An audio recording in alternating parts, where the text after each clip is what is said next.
Qasim, Sulaiman, it's a pleasure to speak to you both. This is the first time you ever speak publicly about really anything related to your father or anything at all. For anyone that doesn't know, especially those outside of Pakistan, your father, former Prime Minister Imran Khan, was jailed over a year ago now. It was, I think I told you guys, I did an interview with him weeks beforehand on the day of the Russian mutiny. And it's one of the most emotional interviews I've ever done. And, you know, most Pakistanis, most of the international community view this imprisonment as just a complete political witch hunt. And it seems as part of a broader,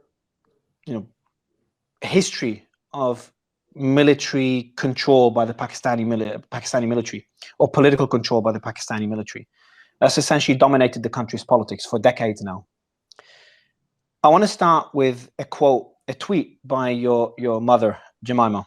In the last few weeks, there have been serious and concerning developments regarding my son's father, Imran Khan's treatment in prison. The Pakistani authorities have stopped all visits to him by his family and his lawyers. They have also postponed all court hearings. In addition to cutting off in-person visits, and in defiance of a court order, his weekly calls to his sons, Sulaiman and Qasim Khan, you guys, who are British and who live in London, were stopped on the 10th of September. We've received reports that the authorities have now turned off the lights and electricity in Imran Khan's cell, and he's no longer allowed to leave his cell at any time. The jail cook has even been sent on leave.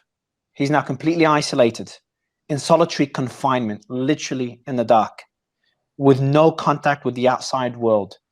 His lawyers are concerned about his safety and well-being. So that was your mum a few months ago, October last year. Guys, again, pleasure to have you on the show. And my first question is this an accurate description by your mother? Yeah, I mean, completely. We've known for a while that he's gone through periods of having no light in his cell. He's been in there for nearly 2 years, and there have been periods of, no access to the outside world, no access to doctors. We're well aware of the situation, and he's been in, prolonged solitary confinement. So, if only we were able to speak to him more. The court mandates that we speak to him once every week. We speak to him once every 2 or 3 months, if that. I think that tweet, when that tweet was put out, was actually after large protests in Pakistan about the elections and about just general suppression of democracy in Pakistan. And as a punishment, I think they really ramped up those punishments, no light in the cell, no visitors, and so on. So I heard that I think he mentioned it himself, and a few others have talked about it, that he's in a death cell, which is essentially not only solitary confinement, but solitary confinement that's mainly aimed at either those with a death sentence or even terrorists. He put out a message himself, I think it was mid last year. He said, quote, "I am confined in a 7 by 8 foot death cell, typically reserved for terrorists to ensure they have no contact with anyone." Can you tell me more about that cell and his conditions, and maybe also give us an idea of the last time you've spoken to your father? What we know is that he has no access to other prisoners. He is, alone in there. He's occasionally in the pitch black for prolonged periods. There was one period where he was in there for 10 days in the pitch black, no electricity, no nothing. And I remember when I spoke to him about that, he said the first 2 days were beyond difficult, and then he was able to get into a kind of Zen-like mentality, and what ended up being 10 days, he said it could have been a year. So yeah, the situation in his cell is pretty bleak. He is, one thing I know about your father, he is a very resilient man. You kind of touched on how he's coping with this. Can you give us an idea of how was it in the early stages when you have those calls with him, and how is it today? Is he still as strong? Is he struggling? I can't even imagine being in the dark for 10 days. So he's definitely, that's a very accurate description. He's definitely, resilient. He's probably one of I would say, I'm obviously biased, but he is definitely the most resilient person that I know by a distance. Very, very mentally tough. And he sat, whenever we speak to him, he's as strong as ever. But you know, he's not the type of person to complain about the conditions that he's in. Whenever we will always ask how he is, but he'll always sort of brush off those sorts of questions. He's more interested in hearing how we are. I know he's dealt with it in a way that, you know, is what I think is the right way of dealing with it, is he just reads loads and loads of different parts of historical literature, religious literature, and then he does exercise. And it's his two things that he's always loved in life. So I think in a cell, it suits him in a way to just be able to focus on those two things. And every time we call, you know, we only get to speak to him for about 20 minutes. And around that time, randomly, the line will cut off. So he's so focused on ensuring that he's able to spend the first 10 minutes imparting wisdom of whatever he's learned, whatever religious or life lessons he can impart on us, and then the last 10 minutes he's very focused on finding out how we are, what's our situation, how's our family, and things like that. So we don't actually get very much time to ask about how he's coping, but I know he's doing a lot of reading, that's for sure. So your last call, did you say, was how long ago was your last call? 2 weeks ago, probably. Yeah, probably the first call we've had with him for about 2 months. But yeah, we were lucky enough to speak to him like 2 weeks ago. How does that work? So, like, do you know in advance you're going to speak? Like, so, for example, today, do you know when you're going to speak to him next? No, so it's really chaotic. In fact, I'm glad you asked, because we'll get a message, and it can be sometimes at about 4 a.m. On any day, and it'll suddenly say, okay, call coming at 10 a.m. So we have 6 hours, and if we're not awake through that period, then we miss it, which has happened before, and then we have to wait another 3 months before anything comes about. But usually we're able to, you know, we're quite on it with it and are able to rush whatever situation we're in. We cancel, you know, for me, I cancel any meetings, whatever it is, and instantly we jump on. And then often we're left waiting for about an hour, and then eventually the call comes through, and then we have about 20 minutes to speak. So there's no protocol. It's a complete mess. It just feels like a torture technique. Why do you think they're doing it this way? Why are they treating the former prime minister of the country, and what I consider to be the most popular man in the country? Like, I get people all the time when I meet someone from Pakistan, a lot of times they remember me from that one interview. That interview had more impact, on people talking to me than any leader I've ever interviewed. Just to kind of give an idea to the world of how popular Imran Khan is in Pakistan. And again, he was the former prime minister, a very popular one. Why do you think they're treating him this way? You hit the nail on the head. It's a technique to try and break him. He's a very, very resilient person, and he's one of the hardest people possible to break. But all of these techniques, shutting off the lights, leaving him in the pitch black, not allowing doctors to go and see him, making sure that all of our calls are at completely random times and that we might miss them, or whatever, not letting us have our court mandated weekly phone calls. All of this is tactics to try and break him. But he's, good luck, because he's as resilient as they come mentally, and that comes down to his faith. He has strong faith in God. And also he's, always had that kind of mental toughness as well. So it's all torture techniques, exactly as you say. Another thing, wasn't he offered, because he did an essay not long ago on Time magazine, and he talked about being offered the option or a deal that included house arrest, and he rejected that deal. And I think he had demands. I think he wanted some other people related to his family or members of his political party. Maybe Salman, can you give me a bit more context on that deal? And kind of him rejecting that deal is another indicator of his resilience. So I think that's mainly to do with the fact that there are many of his supporters and his party members and family members who are in prison currently in similar conditions to him.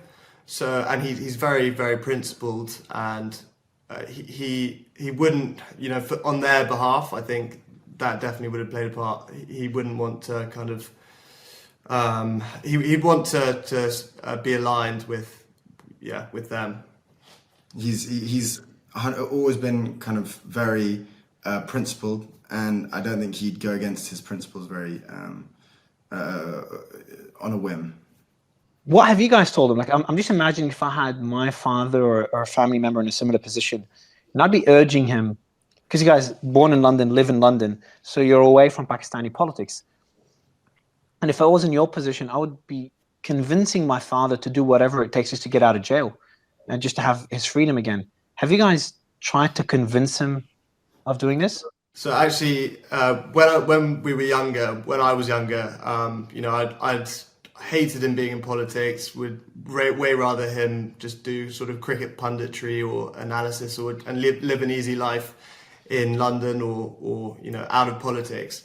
But it is genuinely his passion, and I don't think he'd feel fulfilled if he wasn't doing what he's doing. I don't think he'd be happy if he was just living a kind of easy life in London, or because I think if he wanted to be in exile, he could, but he's genuinely. He could easily make a deal. Like he would, if from a political perspective, I'm sure they have certain demands. The easiest one is, and this is me speaking, obviously my own opinion, but him speaking in support of the military, for example, or of the opposing political party. Just one example of many of things he could do to gain back his full freedom. But I think his defiance is the reason he's in jail. And do you still, I know you said in casting the same question to you after Suleiman, but do you still try to convince him to get out of politics, or you've kind of given up on that? No, I mean, I personally would never, I wouldn't even want to say that to him, because imagine you're his son and all he speaks to. So when we spend time with him, a lot of the time we'll be kind of whatever, when we were younger, we were playing cricket with him. Now, watching films, whatever it is, half of the time he's spent lecturing us on rule of law, justice in Pakistan, how, the reasons why he got into politics. We know them so well, and it would be just to go against everything he preaches about, to suddenly just say, okay, I'm going to give up and I'm going to live an easy life. It's just, it's not in his nature. He has a single-minded obsession to try and help the people of Pakistan, and it's in such turmoil right now, Pakistan. He's dedicated to it, and he's not going to give up. And he's always wanted you guys to be out of politics. Is that correct? Yeah.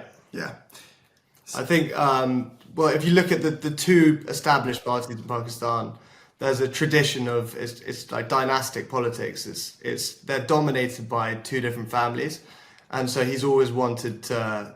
He hasn't wanted his party to follow that tradition, and yeah. So I personally don't ever want to be involved in politics in Pakistan, and I don't think he wants us to be either. Yeah. Yeah, I know, Qasim, you're in a similar position. You don't want to be involved you're a very successful entrepreneur as well, so you've got a life outside of politics, and kind of this implies, the answer to my next question is that why do this interview and why now? So more than anything, we've gone through the legal routes. We've gone through, every route that we thought would potentially get him out. We never thought he would be in there a fraction of how long he's been in there.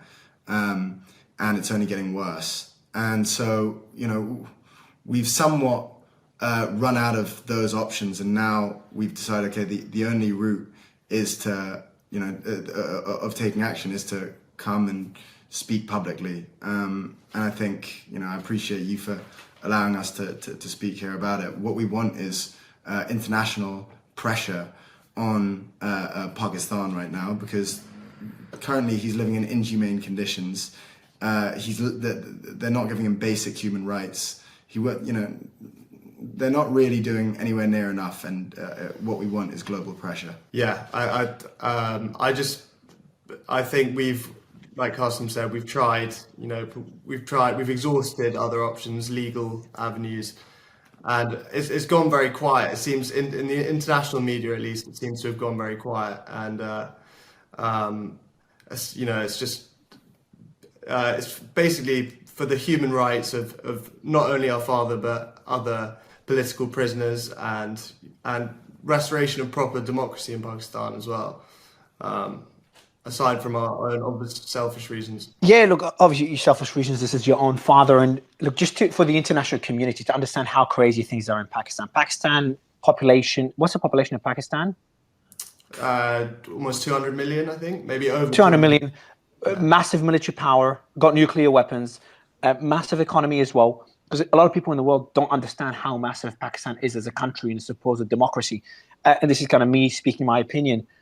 I'm a big advocate of democracy and free speech. And what's happened in Pakistan, they literally banned X. X is completely banned.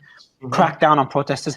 The name of your father was banned from TV, radio stations, I think social media as well. Literally, no one could even say his name. I don't know how anyone could call this a democracy. And what's funny is that people would refer Qasim, they would use your name to refer to your father, Qasim Khan, as a way to defy that ban. And the allegations against your father are mind-bogglingly stupid.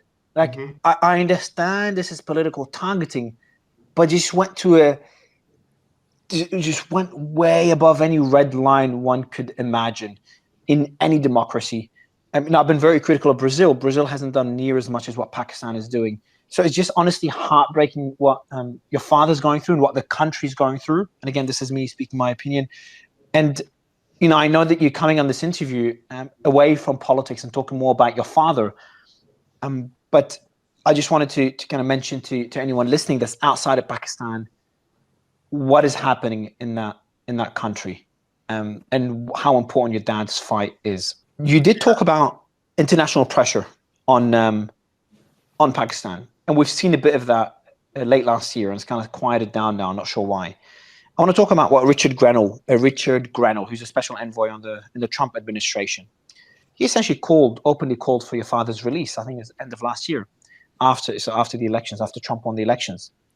He said, "Have you had any contact with it?" Sorry. My question to you first, before I read out his quote: have you had any contact with Richard whatsoever before that quote or afterwards? So we haven't. We're very grateful to Richard Grenell for all the support he's shown, and I've seen his tweets. But no, we haven't had any contact with him personally. Let me read out his tweet. This is Richard on Twitter. I think it's November last year. Watch Pakistan. Their Trump-like leaders in prison on phony charges, and the people have been inspired by the US red wave. Stop the political prosecutions around the world. First, he does refer, and I've done the same when I interviewed Imran Khan, for people to relate to Imran Khan's personality. I compared him a lot to President Trump. They've gone through similar political targeting. Trump emerged victorious. Obviously, he's president now, and your father's in jail. What are your thoughts on Richard's characterization in that tweet? I think there's definitely parallels in the kind of the lawfare and the way he's been targeted. And yeah, I understand the comparison. What about he calls them phony charges. He also says the people have been inspired by the US red wave, and he calls it political prosecution, which you've kind of mentioned already. Would you say this is a fair characterization by Richard? And to add to that as well, what would be your message to others in the Trump administration, including Trump and Elon himself, on what they could do to help, if anything, to help your father? So I think that's definitely a fair characterization when it comes to Pakistani politics. 100%, they're false charges, trumped up charges. Anyone who looks into it a little bit can kind of see that. In terms of a message to the Trump administration, we'd call for any government that supports free speech and proper democracy to join the call for our father's release, and especially the most powerful leader in the world. I mean, I completely agree. I mean, what we want is just the international community to look at what's going on and hopefully take action.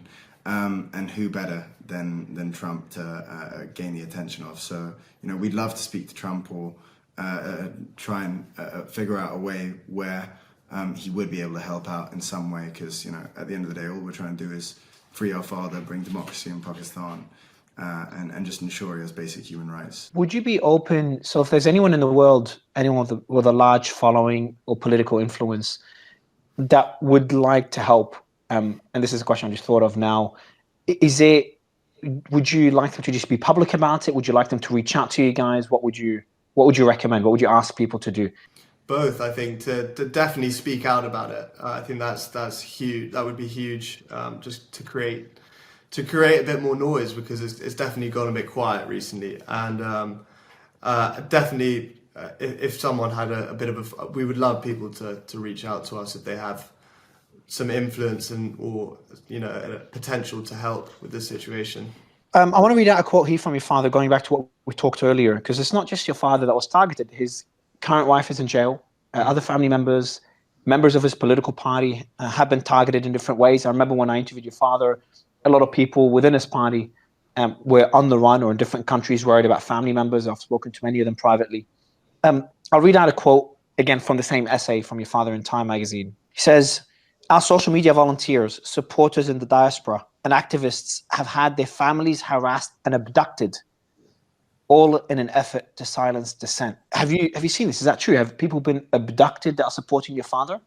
Yeah, I think it's been quite widely reported that there have been journalists, supporters, party members who've been abducted, kidnapped. There have been reports of people being tortured.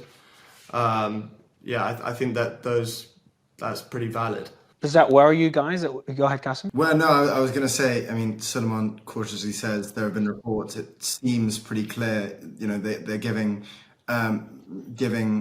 speeches looking disheveled and suddenly no longer part of my father's party, PTI, and all of a sudden they're, giving up on politics, and, it's pretty clear. Is that a reason? So I know I asked you earlier, why are you speaking publicly now? What's the reason you've never spoken before? And maybe going back and maybe you could describe the early days when your father was arrested. Where were you when you heard about it? What first came to your mind? Did you expect it? I know you already said you wouldn't expect it to take this long. I'd love to know this first, why not spoken publicly before? And the early days of the first arrest and release, because there was massive protests, and arrested again when everyone just kind of slowly quieted down. So we've always been quite private people. It goes back to what we were talking about earlier, where our father never wanted us to be in politics. We were never interested in it anyway. And so it made sense to just live a more quiet life. And that was a good element of living in England, is that we didn't have to live quite so much in the public eye. But I remember very vividly where I was when he got arrested. I was about to give, at the time, the biggest speech of my life for my startup, for Mifu. And I was about to get on stage and speak to about 100 people. And as I was preparing for it, it was about an hour and a half before, my business partner, I see him go pale, and he shows me his phone, and I see that he's been arrested. And at the time, we have quite a thick skin with this kind of stuff. We've seen him get shot. We've seen him get arrested multiple times. We've seen him, he's sat us down and told us he's going against mafias in Pakistan. We're quite used to this kind of thing. So when it happened, frustratingly, I remember I saw it, and I just thought how trivial my speech is, even though it was the biggest speech I could possibly give at the time. And I went up, and I my head was in the clouds, and I fluffed my lines, but we ended up doing okay. But what really stuck out is, at the time, even though it shook me, I had no concept of how long it would be. I really thought it would be a couple of months maybe maximum.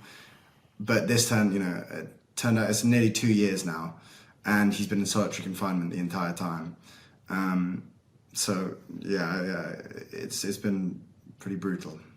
Sulaiman, well, those early days, your expectations, and where we are today. Yeah, so I remember as well where I was and my reaction, but it wasn't actually a shock to me, because I'd actually spoken to him a few days before, and he'd warned me that there was a strong possibility that he was going to be arrested. But he'd been arrested earlier that year on the 9th or after the 9th of May kind of protests, and he was released a few days later. So I was hoping that it would be a similar situation, yeah. And I just wasn't expecting him to still be in prison now, almost 2 years later. When he was made that offer, sorry, go ahead, Qasim. I was just going to say, the very night before, just remembered, the very night before I was, it happened, I was messaging him about advice for public speaking because I was so nervous about speaking to 100 people. And then in the morning, funnily enough, he was taken. It's just honestly, it's heartbreaking what you guys are going through. At first, I also respect, especially considering Pakistani politics, how always kids are groomed to kind of follow in their father's footsteps. And we've seen that in politics for decades in Pakistan. So to see you guys, first, the way Imran Khan has kind of moved you away from politics, so essentially protected you, considering how dangerous Pakistani politics is. And to see how humble you guys are. When we met Qasim, I told you that, I was joking about it, how humble you are in general. And to see you guys speak publicly now in support of your father, knowing how brutal and aggressive Pakistani military or Pakistani government have been against anyone speaking out in support of your father, is something that I respect massively, and I really appreciate that you're doing this. I do want to ask you the question though. When he was offered the opportunity to go under house arrest to get out of jail, did he ever ask you guys? Is the decision always made, or did he ever ask you, do you think I should accept the deal? Did he ever seek that advice from you guys, or do you know if he's actually asked anyone else in your family about this? I don't think he would ever. I just don't see him taking a deal like that. To save his skin. He's a very principled person, as I said.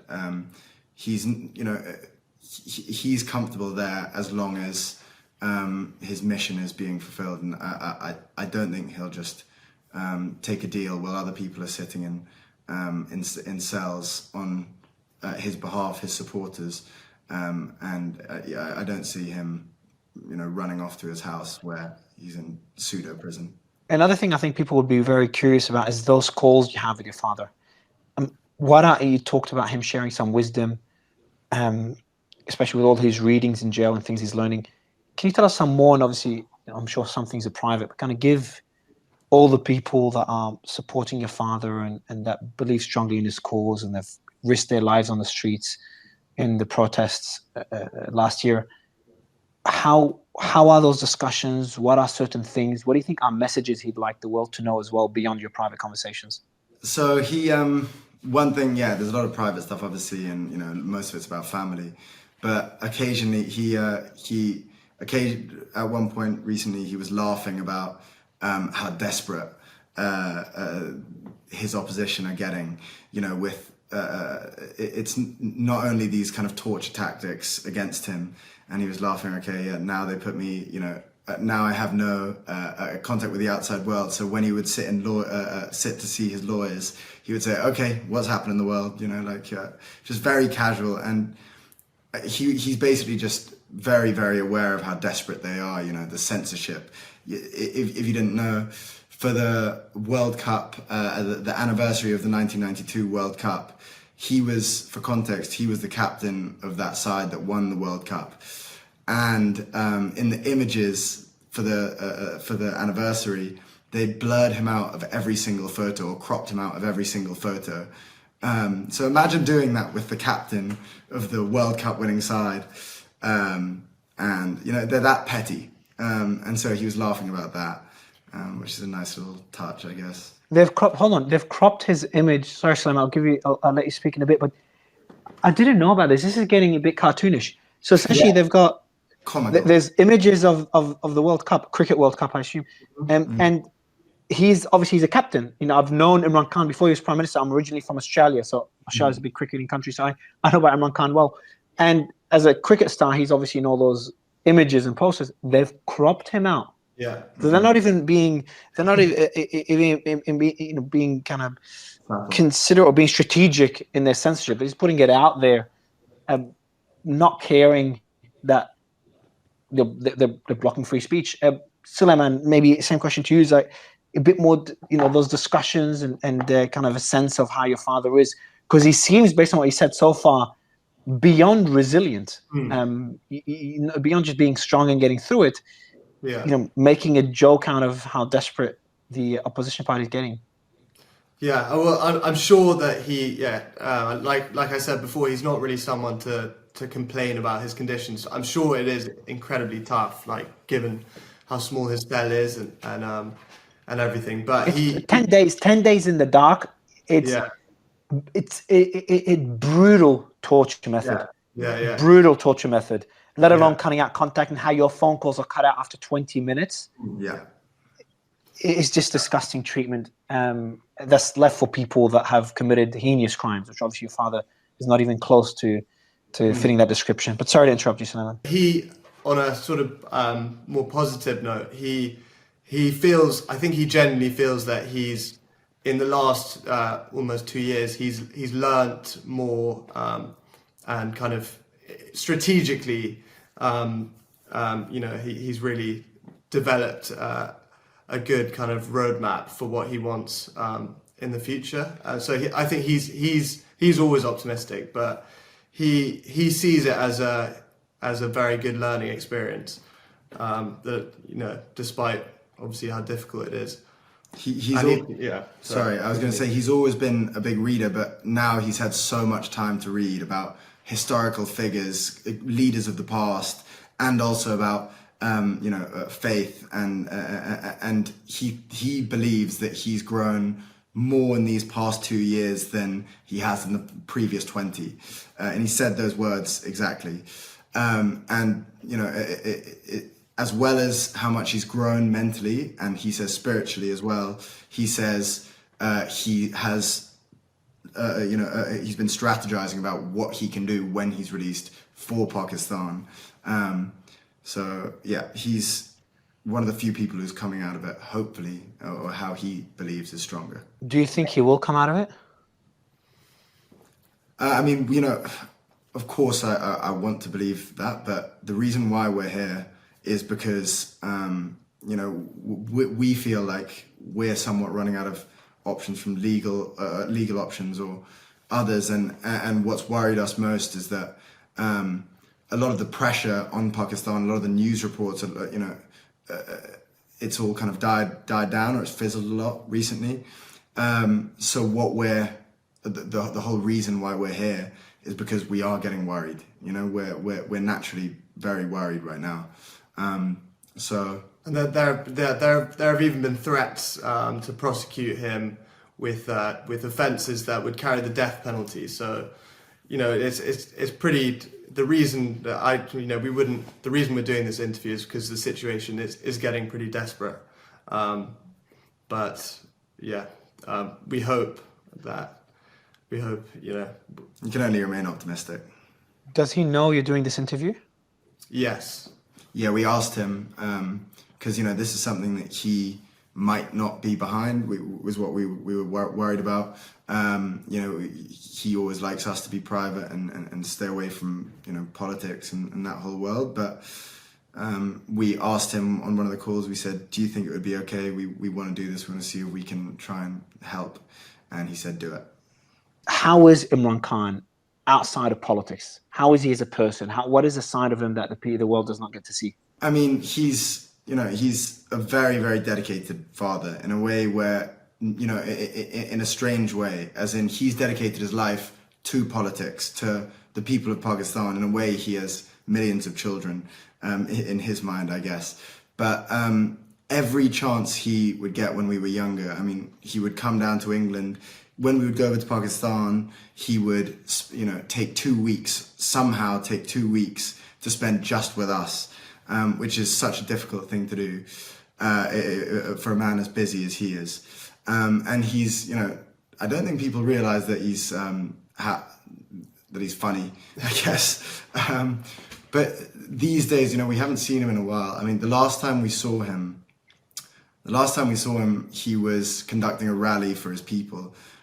For his supporters, and there was an attempt on his life, and this is a slight side point, I guess, but there was an attempt on his life, and he was shot 3 times in the legs, and if it wasn't for one of his supporters pulling down the gun, he would have been shot in the chest, and the supporter unfortunately lost his life in the process.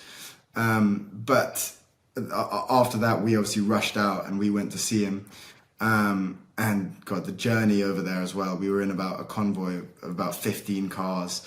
We were in a bomb-proof car. There was a decoy car. There were a jammer car for detonators. There was armed militia in front and behind. And as we got to the house, we had to make sure our food wasn't poisoned. We had to stay away from windows for sniper threats. It was so chaotic, and it's, you know, such a stressful period. But that was the last time we saw him. That was 2.5 years ago.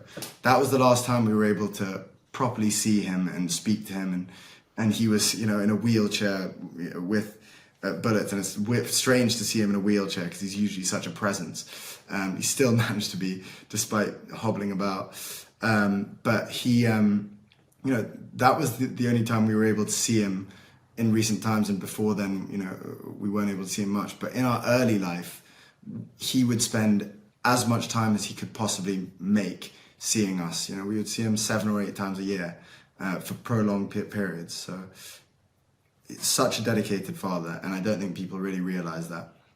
You were avoiding the windows because of the risk of snipers.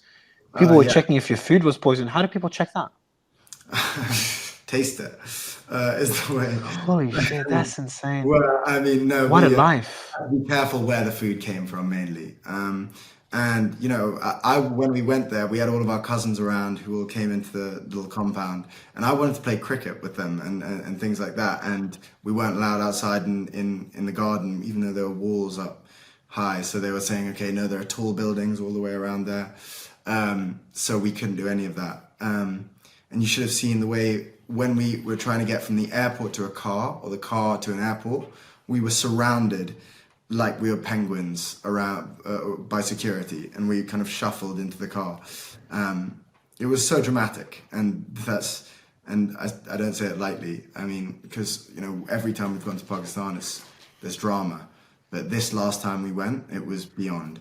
Would you feel safe to go there now at all if you could see your father? Our cousins, I mean, we're urged not to go because, I mean, our aunties have been arrested. Our cousins have been arrested, some of them in prison still.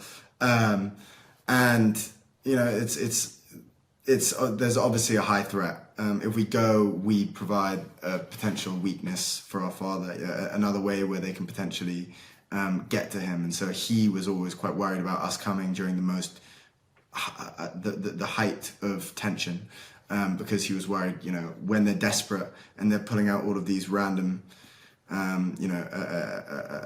ideas, you never know what they might do. But we've obviously thought about it. Yeah, you never know. If you had a message to the Pakistani military or the establishment or those in power or those that make the decisions, what would be your message to them? I would say just respect respect democracy in Pakistan, respect the kind of the people's clear choice, which anyone who has looked into the previous general election can see. You know, they weren't allowed to stand. Our father's party, PTI, their candidates had to run as independents, and they still won the most, and let alone all the other ways they tried to obstruct the democratic process. They still won the most seats in the National Assembly. So it's pretty clear who the people's choice, the party that is the people's choice, and the leader that they've chosen as well. So I would say respect the choice of the Pakistani people. Exactly, and you know, when you're saying the techniques they used during the last election, in a country with a 40% illiteracy rate, they banned his symbol, which is the bat, which the cricket bat is obviously synonymous with him. Very easy for anyone to be able to see who they're voting for. They banned it in the days leading up to the election, meaning that a huge proportion, 40% of the country, weren't able to know exactly how to vote for him. So as well as that, there was clear rigging, the most obvious rigging possible. They banned Twitter. They turned off internet for periods. You know, it was, yeah, the rigging is so clear. Probably the most blatant form of you know, rigging, election interference, censorship that I've seen in any democracy. your father's literally in jail for charges, and maybe before I ask the final two questions, maybe Sulaiman, just give us an idea. I've talked about how ridiculous those charges are. What are the alleged things that your father has done that he's being jailed for? So it's ridiculous. I mean, it's from things like selling exotic fruits to corruption charges. For me, for anyone who knows our father knows that he's not a corrupt person. If he was a corrupt person, he wouldn't have struggled for 20 years. Started his own party, struggled for 20 years to even be taken seriously in politics. He could have just joined one of the established parties, as they've offered him many times. And amassed wealth that way. But he's not a. I think even the establishment know that he's not a corrupt person. So it's absurd to charge him with corruption. Two last questions, guys. Before this interview, considering how sensitive the matter is, considering what's happening in Pakistan, considering the fact that you both have never spoken publicly, what was the reaction of your family? The family's been targeted politically for 2 years, if not more now. What were their reaction to you guys doing this? Obviously quite hesitant. Some of them were very behind it. I mean, it's a little bit of a mixed bag depending on who you ask. But I think at the end, what we were able to say, convince them, was that if there's a way that we can help, and if there's any way that we can try and get him out of prison, whether that's pleading to the international community, speaking to people like Trump or whoever it might be, if there's any way that we can make a slight difference, it's worth doing. So we're happy to show our faces publicly for this. My last question to you guys is: you spoken to your father 2 weeks ago. If he was doing this interview somehow, so we sneaked in a camera and did it live without the guards knowing, what would he say to anyone listening? What would be his message, especially to the people in Pakistan and to the people of the rest of the community? From our perspective, we can tell you that he's keeping, he will stay strong until he's released, and when he is, hopefully he can make a change. And guys, what would be your message? What would be your message, Qasim, Sulaiman, to the people of Pakistan and to the rest of the world? Don't lose faith that he I can tell you has not lost faith. He hasn't given up. He's not just sitting in his cell kind of twiddling his thumbs. He's very much planning for the future, believes that change is coming. So don't sort of lose faith and keep protesting the injustice. And to the international community, I think it's important to say, take action. If you can make a difference, there's someone who's in a solitary confinement cell who is being denied basic human rights. He should be the leader of Pakistan, and instead he's being kept in inhumane conditions, being tortured at periods. So if you care about human rights, this is paramount. This is number one on your list. Anything else that I missed in terms of what he's going through? Because I think it's very important to highlight this to the world.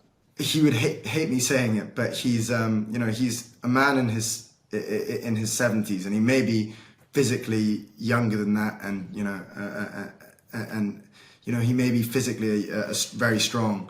But when you look at the facts, he's in his 70s and he's being kept in a tiny cell, and occasionally, the lights are completely turned off, no electricity at points, no access to a doctor, and he's been shot recently 3 times. It's completely inhumane.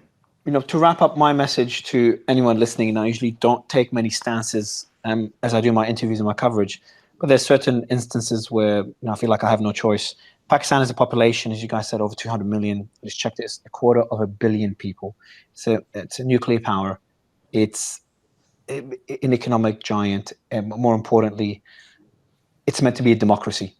And Imran Khan, as defiant as he is, and I might disagree with a lot of his policies, and I'm sure even you guys might disagree with your father's policies and some things he says, the people have voted for him. And I think the world needs to understand that if you stand idle when one democracy is threatened, and if it works, whoever tries, a strategy in one democracy, it could be replicated in other democracies. I think it's important to, no matter what your political stance is, to fight for certain values, and democracy is one of them. So I hope your father is out of jail. I hope he's healthy. I hope things change in Pakistan, and I hope you guys could lead a normal life, you and the rest of Imran Khan's family. I really appreciate your time. I appreciate Imran Khan saying okay to this interview, and I hope to be interviewing Imran Khan again, hopefully soon. I really appreciate your time, Qasim and Salaman. Thank you, guys.